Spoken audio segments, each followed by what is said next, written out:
Hello, everyone. Welcome to another episode of the Inspired in Berlin podcast. My guest today, second time guest, and our very first guest on Inspired in Berlin podcast, Erol Baykal.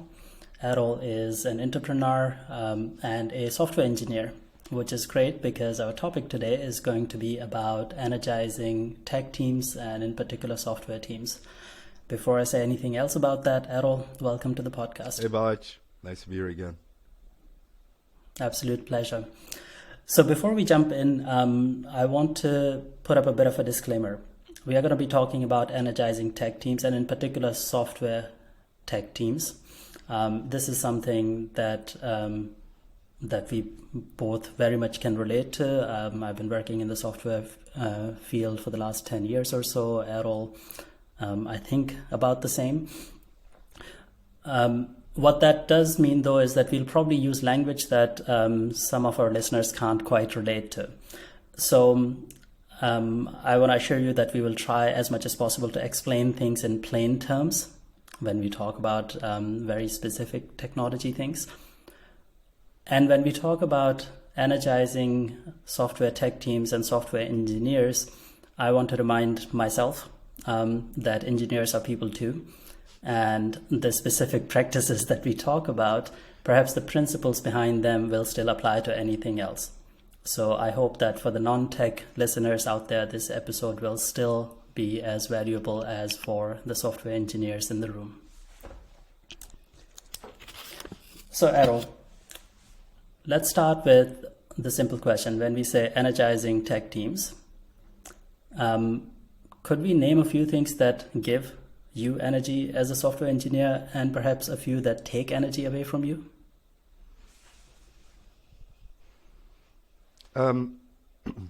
So things that give people energy, I think, are autonomy.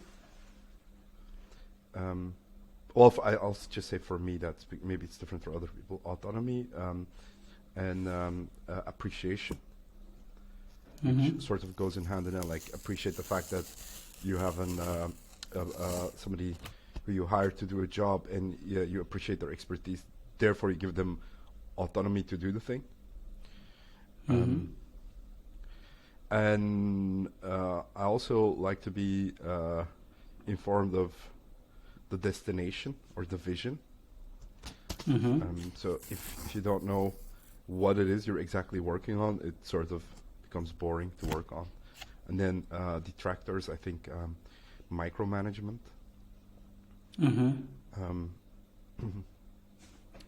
And the flip side of having a clear destination to work towards is the working in the darkness.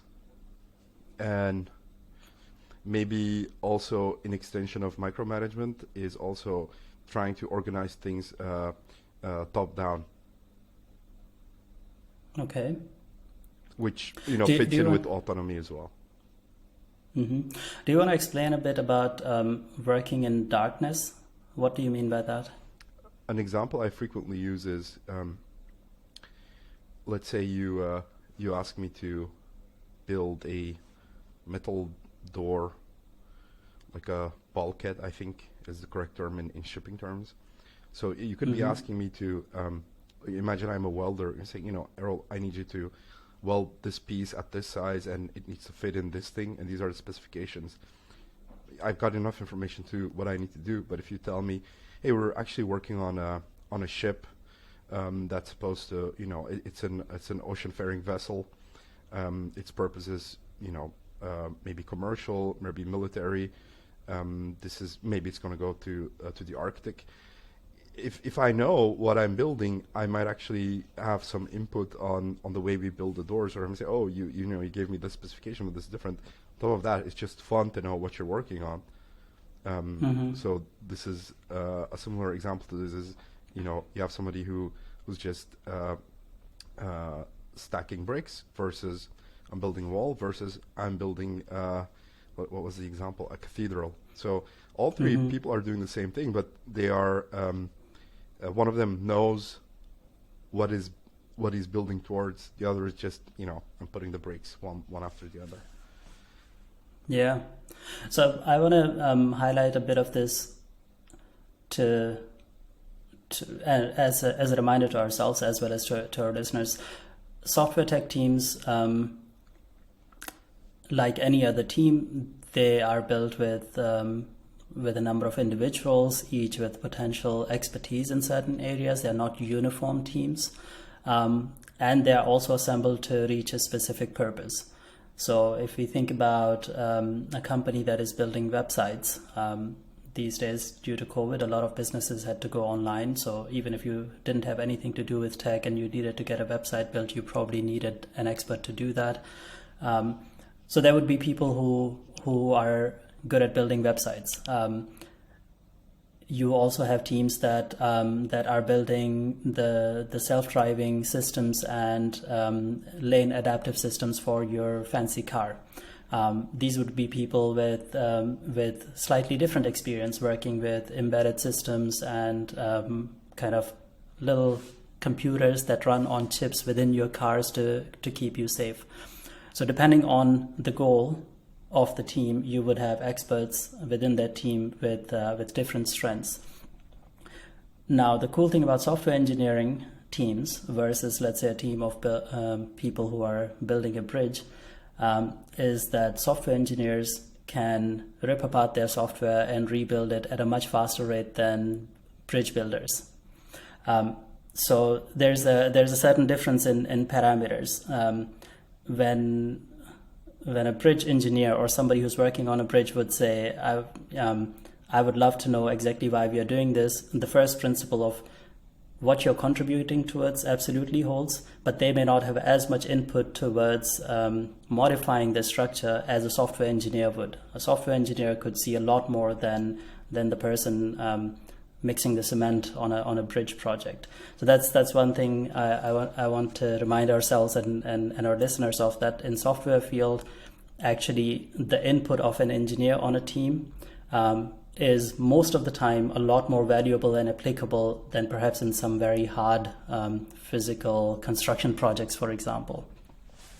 Now, given that, Erol, you mentioned kind of knowing what you're building towards. How much of an impact that creates and how? So let's suppose you know what you're building towards. How would you use that? What happens in practice? Well, thank you, Balaj, for I think picking out probably the most difficult thing to talk about today. So knowing what you're building towards is important because it gives you perspective, and it allows you to understand whether the job you're doing actually fits in with how you see your life.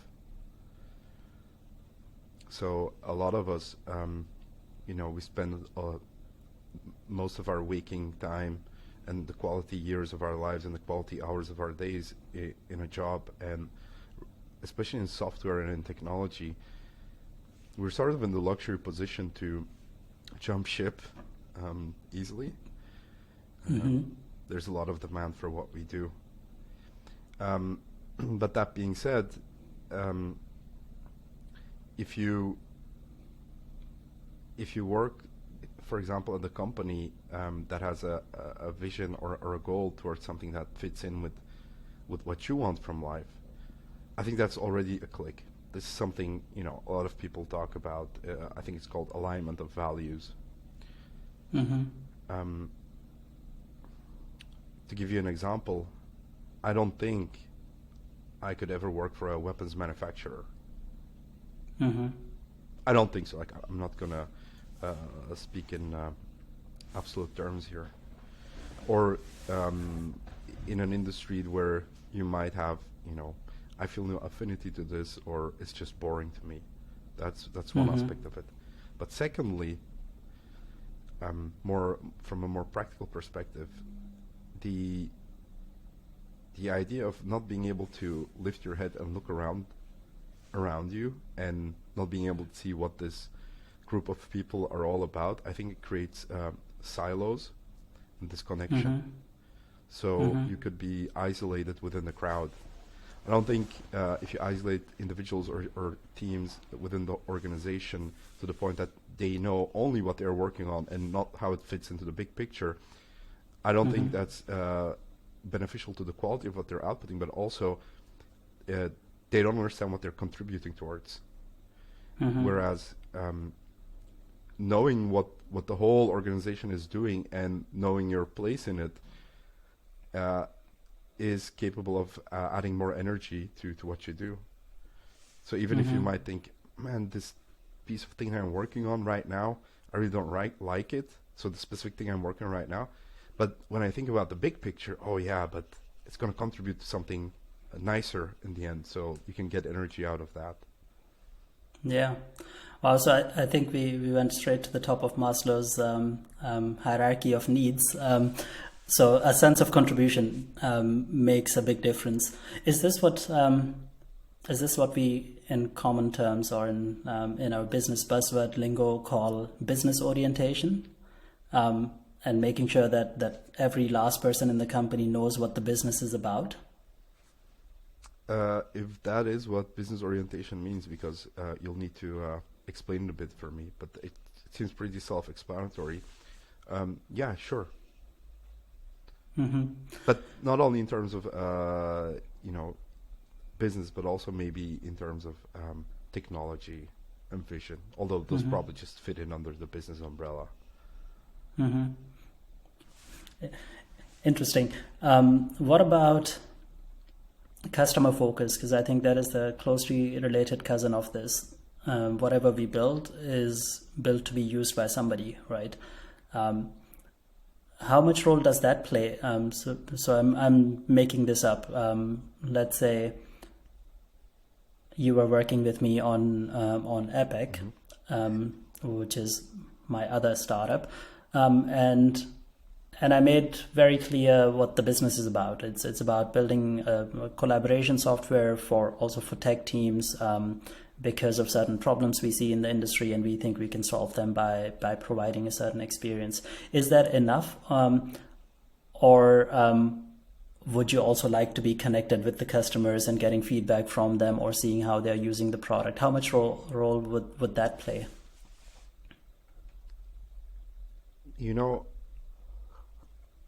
I don't think connecting the engineer to the end user is a must-have to have an energized or a well-performing and a good team.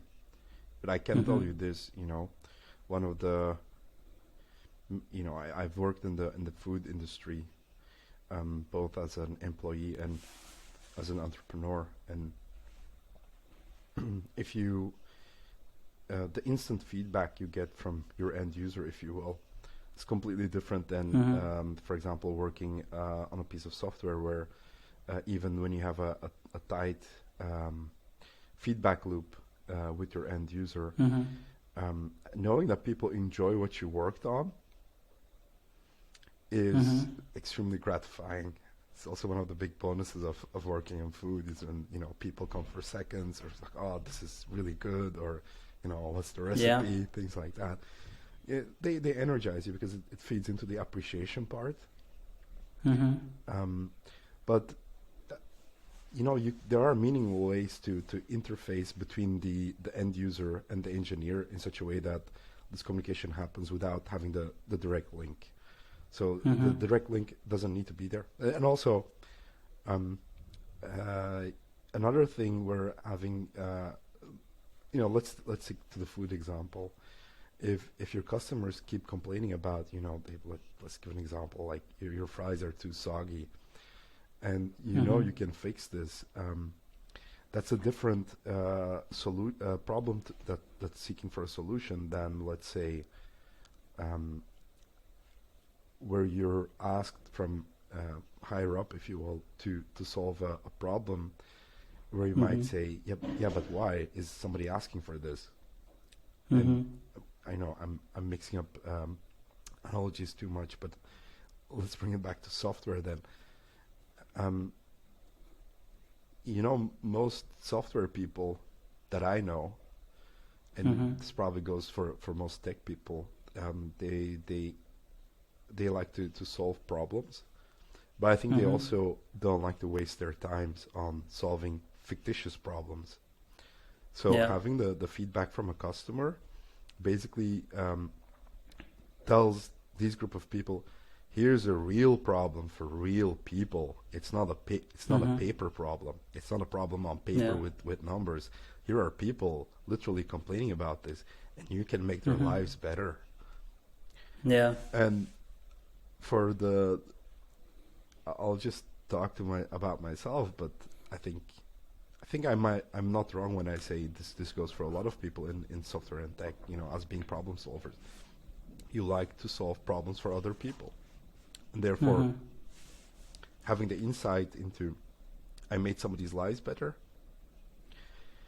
it gives gratification, because that's why we, sort of ended up doing this. You want to make the world a better place by creating software that serves that purpose. Indeed. So a sense of contribution and appreciation for that. I think that is the principle behind all of this, right? Which is something that we all crave in whatever we do. Now, talking about software products, traditionally, well, software is a relatively new discipline if we think in terms of all the other things that have come before it. Shipping has a much longer history than software engineering does. Let's say software engineering as we know it today is perhaps 30, 40 years old. So traditionally we kind of picked up a lot of the old practices where there were specialized people creating the business reports and getting that perhaps feedback from customers, and then based on that making new plans and then bringing it down to the factory floor and expecting the factory workers to just follow the guidelines.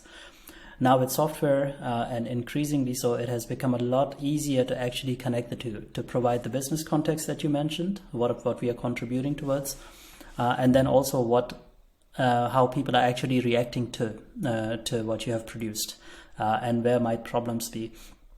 I want to really bring it down to the ground here, and I'm wondering, what could some practices be that would just tick these boxes if we just did that? Perhaps I can give an example. One of the things we do at APEC, two things. Every time somebody signs up, we get a ping on a Slack channel that we have a new user. This is our way of staying connected with what is happening. Every bit of work that we do is now exposed and visible to one more person. That's one more person we could make happier. The other thing we do is every time we get an email on our support email address, we get a ping in another Slack channel. So nobody escapes it. It doesn't have to go through the support personnel or me as the product person or a specific person before somebody else sees it. And this is possible because Slack makes it super easy. So we have kind of tore down that wall. So I'm really thinking, what are some of the practices? What are some of the practices you have seen where people have just kind of found a way to provide that context and feedback? I like the example you gave because so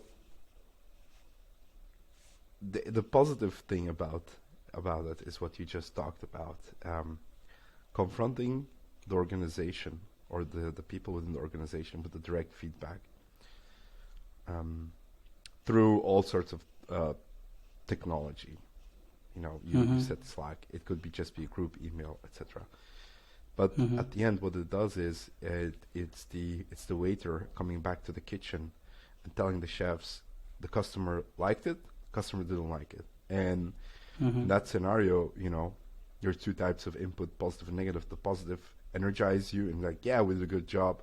The negative is a learning moment for you to say, okay, we can change this and we can make it better. But I don't think the messaging in itself is a mechanism to guarantee to energize people.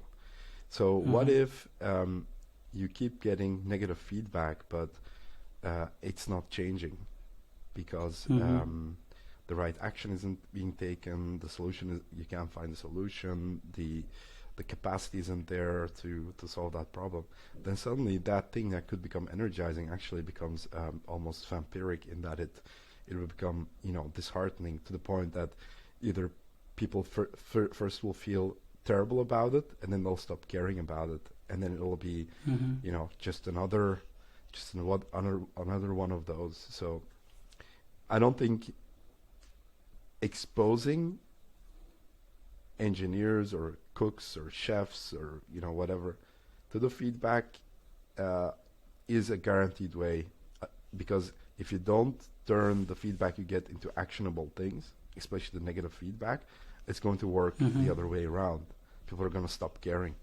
So what you want to do is you want to expose them, but at the same time show, as an organization, we care about this. Like, we're not going to just pretend that this isn't there. So you know, make sure that those two things are in tandem.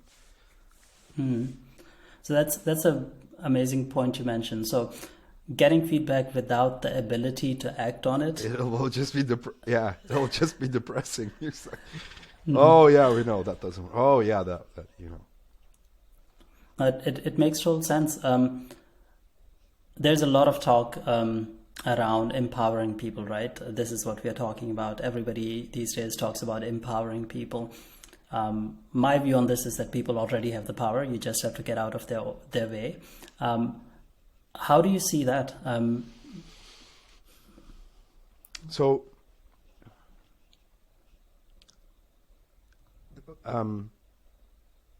empowering people. Okay.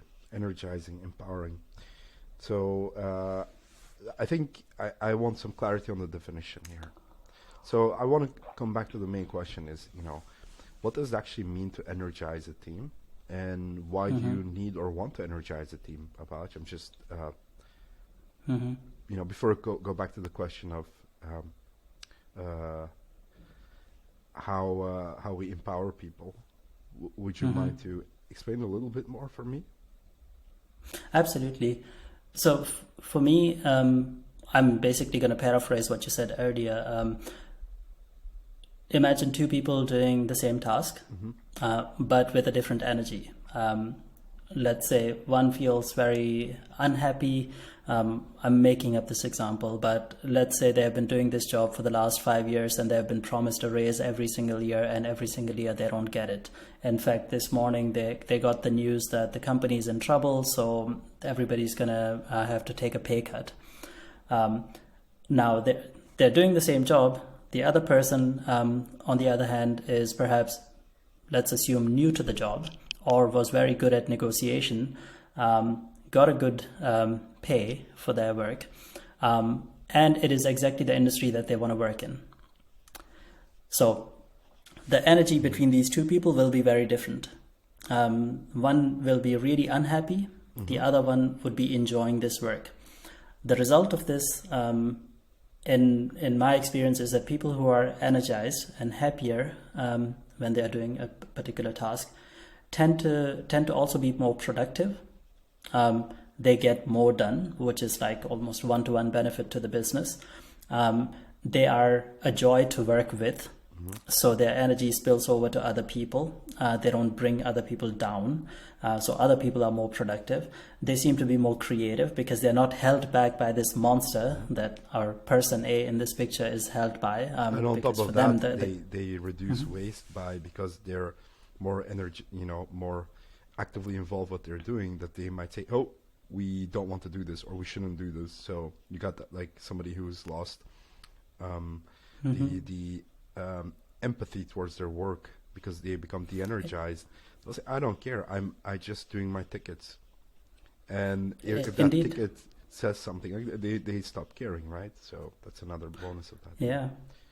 So for me, the two things, I'm sure there's more, you know, there's enough literature, people selling you, apologies, people who are really trying to convince organizations that energized people are great. They would also talk about happier, energized people don't fall sick as often. You know, when the company needs them, they would probably happily put in the extra hour if needed, and so on. So there's a lot of benefits, but the two things would be productivity and creativity. And if you have productivity and creativity, I think this is one of the best things that can happen for an employee as well as a business. This is why I would love to energize people, and I would love people to express their full power in the work they do. Yeah. Good point. So energizing the people has a positive influence both on the bottom line of the organization, but also on the enjoyment of their work for these people. Or it goes hand in hand. And like we said earlier in the episode, work does form a major part of modern humans' lives. So. Now, I want to break it down into multiple pieces, this energizing thing. Mm-hmm. As always, there are internal and external factors to everything, right? So, if you look at a team, does this team, put the team on an axis from non-energized to energized, but then on the other axis, put the organization. So I think to reach optimal performance, both the parameters need to be set correct within the organization as within the team, and then we'll add actually a third axis, which is the individuals, like you said. So there are here three components. There is the individual, there's the team, and the whole organization which they work for. And all three layers are capable of energizing and de-energizing the team in their own ways, right? So today we're focusing about energizing teams. So some of these influences are internal, right? But other things are external. And when I say external, I take it off to a different axis, such as what's going on an individual level versus what's going on in the organization.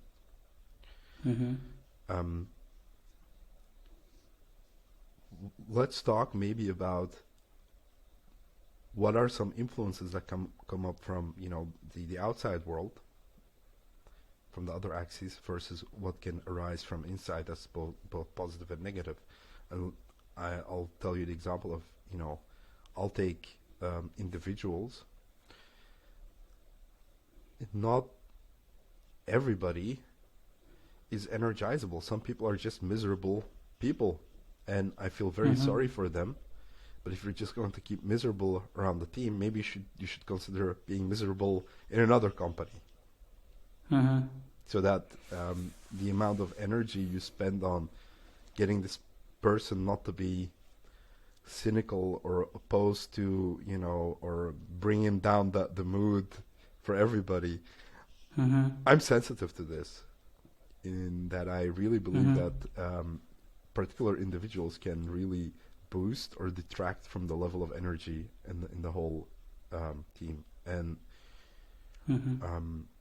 so on the one hand, coming back to the contribution of the individual, let's consider that let's get another analogy in here. Imagine you go to a party, and there's music, there's people, there's some tapas, etc. Everything is there to get the party going, but there's no real party. Everybody's just clustered in little groups, and the mood isn't there. So what you want is you want to have those, if you will, jesters, cheerleaders, those people who aren't afraid of making a fool of themselves, to just go on the dance floor. They're not the best dancers, definitely not, but they'll go on there, they'll put on a show, knowing full well, oh man, I'm so bad at this, but I'm going to do it just to fill the floor so that other people come in and they start dancing as well. So you got those type of people. Then you might have the people come to the party and it's full energized and there's a lot of energy there, but they might get incredibly obnoxiously drunk and start harassing people and breaking things, and this will take down the vibe of the energy that's going in the party. So I'm giving the example of the party because in essence a party is a short-lived team sport. And it needs some magical ingredients to make it everybody collaborates on the party, right? It's a collaborative event. Mm-hmm. And software is also one of the guests, Marissa, I think, she says software is a team sport. I fully subscribe to that. So if you look at the individuals and how they contribute, I'm not talking about their technological knowledge, right? But contribution to the atmosphere. Mm-hmm. This is a dimension that of the individual's contribution that you need to be aware of. And I don't want to use the word toxicity, but I just did. So there you have it. I think toxic people can be very detrimental. Yeah, absolutely. So I want to turn this around a bit and look at it from a more organizational perspective. Great example. In the Netflix No Rules new book, they talk very explicitly about talent density. And there's a lot that goes into it, but in simple terms, if you have a team and let's say 100% of the people are aligned towards the goal and are performing their job very well. So you have the jesters, you have the people who are taking care of the drinks, you have the people who are taking care of the music. Everybody is playing their role and the party is in full swing. You have amazing results. But let's imagine 20% of the people just don't care, or they're just there. Every time they refill their glass, they take a new glass and leave one in the sink, or they open a bag of chips and throw half of it onto the floor. So you can have toxic people in that sense in the group who are basically dragging everybody else down. They're killing the vibe in some way. And from an organizational perspective, you want to have as little as possible of that, so that the people who are good at what they do can continue to do so, and continue to do so without kind of being dragging down. So definitely toxic people or toxic processes or toxic behaviors, let's say, can definitely drain a lot of a team's energy. There's a lot of research as well. There's some experiments where you put a bunch of bright people in a room and you put an actor in there who's just sitting there and moping and going like, this is just all terrible. This is shit. This is not going to work. The whole It kills the vibe, the whole thing, it just goes down. Yeah. And the opposite is also true. Once you add another element, which is energized and happy and is just excited, it picks up the mood in the room. So that is definitely a big one. Can I maybe add something to that, Balaj? Please. So to get a party going, not all the guests need to be jesters. Not all the guests need to be organizers who like to, get the logistical thing going. Not every guest need to be music aficionados. But if it's just a jester, a DJ, and a logistics person, who make sure the drinks are there and make sure the glasses are there, the three of them can't have a party. They need a crowd. And not everybody in the party can be expected to be, otherwise who's going to enjoy the party, right? So what you want to, I think, understand is that you can't expect this type of behavior for everybody, but realize that there's a great group of what we could call swing voters, okay? And we're on the spectrum. You got the detractors on one end, and you got the energizer on the other end, and we're fighting for the souls of the swing voters, okay? And this is also, I think, very much reflected in any team where a bunch of people are in the middle and they're going to decide whether this party sucks or whether this party is really cool. And you got people basically on soapboxes, some of them announcing like, oh, this party is crazy, look at us going. And then on the other hand, a lot of people like, yeah, this is a terrible party and it's not going to go anywhere, this and that. And so the negative element and the positive element, if you will, in this are basically outliers, whereas the majority of people are more sitting back and trying to decide which side of the coin they, or which side of the fence they should fall on. And that being said, sometimes the doomsday prophet, if you will, who stands there saying, look, this is a horrible, horrible, horrible party, and it sucks, and I've seen such much better parties. Sometimes they're right. Yeah, absolutely. So there's a lot of gray zones in there. So you can't, we should be careful not to immediately say anybody who has anything negative to say about how things are going are wrong. But I think, it sort of makes sense when you talk about toxicity. These typically are not the people who say, here are ways we can improve this party, or next time, we should get a karaoke machine because that just adds to the fun. Or, people were standing out in the cold, why isn't there a heater? There's a difference between there's somebody criticizing the party versus somebody who you just can't seem to, like all your energy goes into, come on, like, and every new party there's going to be, there's going to be that person, and you're going to have to wake them up. It takes a lot of energy to the point where you say, I'm going to stop inviting you to parties because I have better things to do. Like, nobody's forcing you to be at this party. You came to this party yourself. You had a whole, you sent in your resume, you had an interview, and you came here. Now, luckily for me, those type of people, they're really not that many of them that I have seen in my life.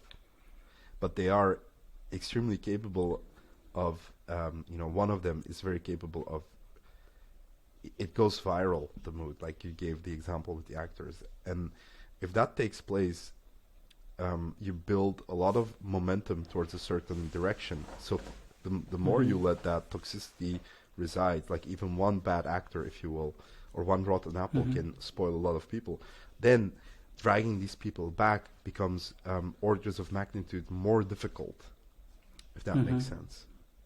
Yeah. I want to bring it back to software teams and businesses. Now, from what I see, I have seen situations where there are very clearly individuals who are really down in the dumps, let's say, because it's not a happy place for them either. Then I just assume that nobody does it on purpose. That would be really bad. But for the most part, we straddle this line. For the most part, actually, we have softer versions of both sides. Most engineers I see do not feel involved enough in their work. And then there are some of the best engineering leads or engineering managers I know are the kind of people who are actively energizing their teams, who are actively pointing out the good stuff, who are actively bringing in the context, who are actively bringing in the voice of the customer. So to keep everybody energized. But most people aren't that involved.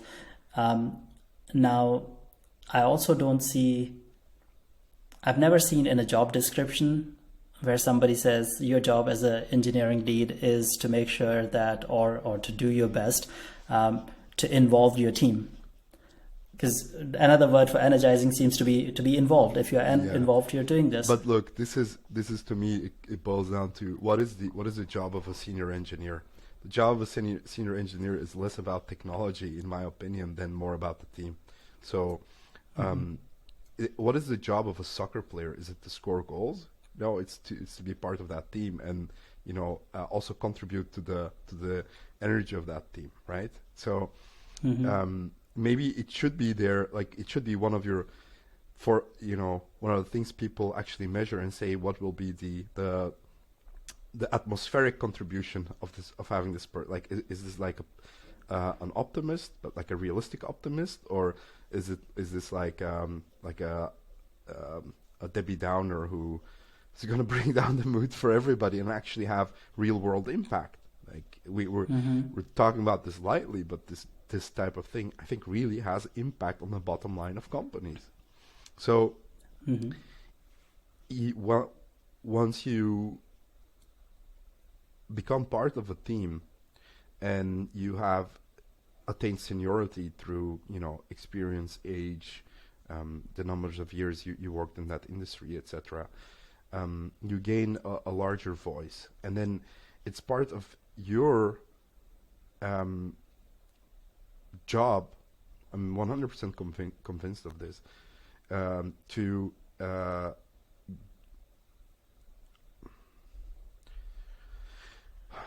it's difficult to put in words, but you're there's fresh blood coming in, and the team is a fictitious thing. The team doesn't exist, so much like party and society doesn't exist, right? But when people join a society that's running well, or you come to a party where there's like the vibe is good, when new people come in, you sort of need to show them the ropes, right? Yeah, it's really part of being of a senior engineer as well, is instilling vision and hope on the newcomers so that they get inspired as well, if you will. Indeed. As much as I would love to talk more about this, because I love talking about good leadership and how that shows up in different roles, whether it's part of the job description or not. Something that that I'm trying to explore is, what does it mean to be a good follower? Plenty of literature about being a good leader, but what about being a good follower? Are we learning enough in our studies? Is there enough precedence? Are enough people talking about this? What would it mean for you? Let's say you were not a lead engineer, you were an engineer in a team, and you had some people who were downers, let's say, and others energizers. What could you do? How do you become a good follower? I think one of the main things is there's a term for this, like disagree but commit. That's one thing, but also you need to be opinionated, and like if you think something is really wrong, you should be able to say it and argue about it. But when it turns but don't be arrogant. You could be wrong. You don't see everything. Maybe ask for more input, etc. So there's this balance of, you don't want to be not saying anything and just doing the work. That makes you, I think, an okay follower. But I think a good follower will tap the leader on the shoulder and say, hey, look, I don't think that's the right thing to do. It's maybe you're no longer a follower then. I don't know, Balach. It's a tough question you ask me, because I have trouble shutting up and not giving my opinion. So for me to identify a good follower as somebody who's like me, I think it's very biased, but I want to unpack this a bit, because really, honestly, in simple terms, what I'm trying to figure out is, what would I tell somebody who wants to be happier in a tech team, right? So let's say I have a friend who is a software engineer, and they're trying to figure this out. They really care about their mental well-being, and they care about the work they do, and they're trying to figure out, how do I do this? So what we just said was, to be a good follower, you still need to have good enough communication skills, and you should be willing to speak up at the very least. What else would go into that? How could we put it into practice? Being part of a tech team is part of a very large relationship. So if you come to me and say, what does it take to be happy in a relationship? Well, it depends. The team is a relationship consisting of multiple nodes and many connections and constellations within that. But what type of advice do you give people who ask, how do you become happy in a relationship? Well, are you happy outside the relationship? Good question. And secondly, is this relationship working out for you? Like, before you even start working on the relationship, I think it's just, we seem to be incapable of escaping from the individual scale, going back to the team scale and the organization scale. But in the individual scale, like, if people are really unhappy and not enjoying their work, how much of it is actually being caused by the work, and how much of it is things that they bring from their personal lives? Mm-hmm. And the second question, something that I would challenge is, why seek joy in your work? Okay, you spend a lot, your best times. It's better for you if you find a job that you enjoy. Mm-hmm. I'll leave it at that. So you should seek enjoyment in what you do, because it's a big part of your life. But Mm-hmm. let's assume in our case, we're talking about people who are really happy in their personal lives, and being, as it's a happy individual, and they become unhappy when they enter the team. Mm-hmm. There you go. What could be causing this? First of all, they might not be a good fit for the team. Maybe it doesn't vibe, like being a skater at an electro party. Some people just like electro music, other like punk rock or whatever. Like you'll be like, yeah, okay, I've seen better things. It just doesn't vibe. This is not my tribe. It's a very at the lowest level. Like the chemistry isn't there for you between the people. Then again, is there alignment with organizational values? So once these questions become clear, like you need to start asking these questions. Both on we already said we eliminated this person is a happy individual, so it has nothing to do with them individually, right? Because that's also like a bottomless pit. We can't go into that, but it's generally speaking a happy person. They come to their work and they lose all joy. So at one end of the spectrum, this person needs to go for their own sake and for the sake of the team and the organization. Just doesn't fit. Some relationships just have to end. Some marriages just need to split up. Some people just need to leave the team because they're good people. You're good people. Nobody's doing anything wrong. It just doesn't work. Go find your happiness elsewhere. But then on the other edge of the spectrum, you have this person's actually right. There are things that are wrong, and we should change the way this team and this organization works. And if they're incapable of having that opinion heard and acted upon, again, it goes back to, well, maybe you should leave if you can't change the organization, right? And between those two extremes, there's like such a wide spectrum of possibilities and options. It just boils down to, individuals. But generally speaking, how do you exacerbate the situation of somebody who's happy and who comes to the team and is unhappy? You need to ask yourself, what are their concerns, and are these valid concerns? Because you should be concerned about people not enjoying their work, I think. Absolutely. So I want to jump into that spectrum between leaving a relationship and being in a perfectly happy one. Let's assume there is a relationship; it's not broken down completely. What are some of the things? I think we can look at this question in two ways. One, in the in principle version, how can you improve an existing thing or an existing relationship, and then also in our experiences in software engineering terms. Maybe let's see if we can find some examples. Have we seen any where people have taken an existing situation and made it better? What comes to your mind? Sure. First of all, yeah. I forgot your first question because I was thinking of an answer. Should stop doing that. But I want to maybe enrich the story with the following extra detail. So if you're the type of person, you see that in your team there's a lot of attrition, or in your organization. Tech companies usually deal with a lot of attrition because it's really like, if you shop around for jobs, you really can, in terms of the money you make, you can really climb up really high.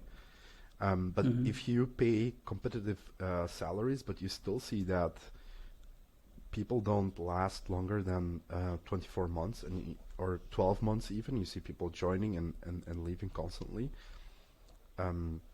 Maybe there is something about the organization, not so much the team, or what the organization does bleeds into the team. And then this is where coming back to your question, do you have examples of people change, asking for change and seeing it unfold? I think yes, tons of it. I mean, it just goes down to to which level. So the magnitude of the change that people want and their ability to sell it will directly correlate to their chances of actually having that change enacted or taken seriously. So I'm sorry if this is all becoming, what was your term again? Foo-foo? Indeed. Foo-foo, like your word, which means like it's become very wishy-washy, like we but I have no real answer to this type of question, because it really boils down to the individual level, and there are approximately 7 billion different individuals walking around. So it's especially for somebody as inexperienced as me, very difficult to categorize them and say, in this case do this, in this case do that, or in this case this happened, that happened. But I've been lucky enough in almost every organization I worked in that although you meet different levels of resistance, but usually people do listen to the complaints of engineering and implement changes. So what were the characteristics of some of the best teams you have worked in? This is again a very individual, I'm just answering it as me, right? The main thing for me is just a bunch of friendly people, like no bullying, no toxicity, so that you give the room for everybody to have a good time, enjoy themselves while they're doing it. Nobody needs to be on guard or watch out for this person or that person. That's number one. And on the opposite side of that, like if you're working with people who even if you suggest in a very friendly way to do things differently, that they erupt in a fit, and or I had people literally, when I suggested something, and I suggested in a very friendly way, Balach, like they started crying and got up and left the office, and I'm just thinking, like, what did I just do? Like, I just literally asked, can we do this differently? And I generally think I'm a friendly person, but for me those are red flags. Like I'm not a babysitter, and I don't literally don't want to work in a team like that. No, that's very interesting. I'm just going to try to extract some principles out of what you said. So good teams get the best out of each other. Good teams do a lot of give and take. So your ideas are always welcome. You might have to defend them, but you will get the space to express them, or perhaps even try them out. Bad teams, your ideas would be shot down or met with disproportionate response, let's say. Right. In good teams, people tend to speak up without fear. Yeah, exactly. The fear for either authority or some kind of, somebody start crying and running out of the building, and just underline the fact that I said nothing about technology or skills, because those come afterwards. You cannot be like a rock star developer. Okay, then just be an indie or whatever. But the team is comprised of more people, and basically we're all in this team because like you talking of enjoyment as well. Like we want to enjoy our work as well, and that doesn't mean there's some petty dictator or a very arrogant narcissistic artist type who rock star type who says, even if they are even if you're number one in what you do, like you're not going to outperform a team of motivated individuals who like playing in a team versus put 10 very good rock star players, but they don't have a sense of teamness in them. They're very arrogant. The odds are high that a well-oiled team of people that depend on one another, but if you quantify their skills, they might be lower than 10 other soccer players, like 11 other soccer players who are all individually very strong, but there's no team bond because they don't know what ball to run to. They'll be, fighting one another on the pitch, whereas the other team, they just trust each other. And they also know that if they lose this game, it doesn't matter, There's still tomorrow. And that's safety, I think. That's the basis you need to have, because in the presence of people feeling safe to fail, safe to ask stupid questions, safe to be vulnerable, that's a good basis to create relationships and understanding and support networks for one another, so people dare more, and eventually they'll learn by jumping and falling and getting some bruises, etc. They'll build those skills, right? Indeed, absolutely. I want to point out one thing you mentioned, groups of individuals versus teams. Now, somebody said this, and the sentence has stuck in my head for a long time, and I still haven't found anything against it. That is that nothing creates a team faster than a shared goal. And I still kind of, it sounds very simple, and I still don't find anything to go against it. If there is a shared goal, if something that everybody in the team can stand behind, then you have that centerpiece around which everything you just mentioned can flow, right? So being able to speak up, being able to defend something, being able to pull your team members who might be drifting off, you can focus everything around that shared goal. Yeah, but that shared goal, sometimes the thing that congeals the team or crystallizes the team, whichever way you want to look at it, might not always be the business goal. Sometimes the goal that brings everybody together is, let's survive in this crappy situation. Look at people at, war. We've discussed this, I think, sometime with you, like people that suffer together and people that celebrate together usually form good bonds. And if you can do both, you create like really deep bonds, going through tragedy together, suffering together, but also celebrating together. So you could basically create a sense of real trust and familiarity inside the team, inside a failing organization. And this wouldn't mean that the team is working towards anything that's good for the bottom line of the company, but at the same time, this team would be what you'd call ready to be productive. But this is, I think we're running out of time, but this is where you come to the next step. Like we talked about the individual dimension, and we said, we eliminated some situations. We came to the team, like what's the power of a team versus a group of individuals. So now we are seeing a team of people who are a real team, and we're not talking about tech skills, etc. Then you put them in an organization. Okay, this is where the next level of energizing and de-energizing comes in.